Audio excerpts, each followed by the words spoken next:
Like many people paying off a mortgage, Matthew Britland is watching his finances closely. Every time we spend, we have to almost justify the spend.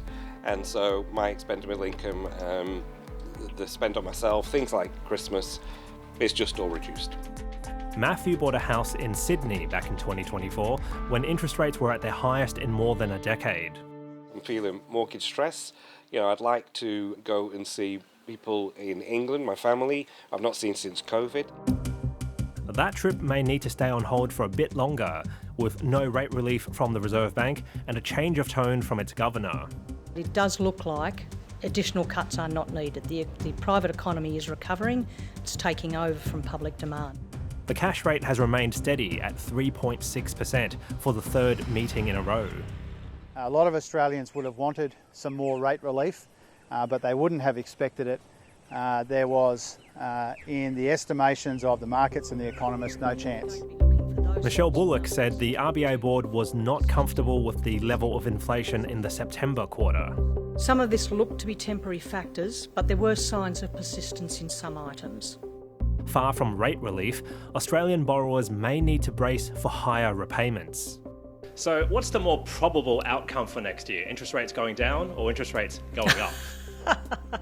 David, I don't think there are interest rate cuts in the horizon for the foreseeable future.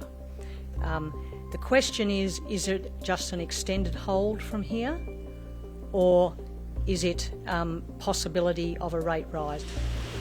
Money markets are now fully pricing in a rate hike by next June, with an outside chance of one as early as February.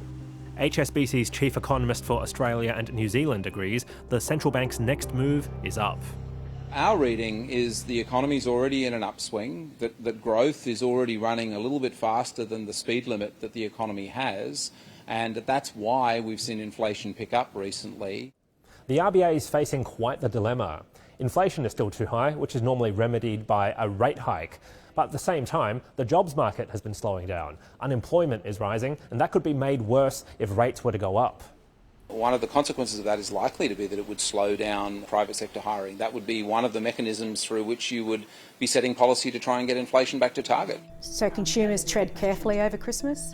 I'm not telling consumers what to do. But she did have this warning. If we don't get inflation back down to target and inflation expectations start to rise, then that won't be good for employment, because we will have to raise interest rates quite a lot more and we will have to hurt the economy more. A stern message followed by a festive greeting. Happy Christmas, everyone.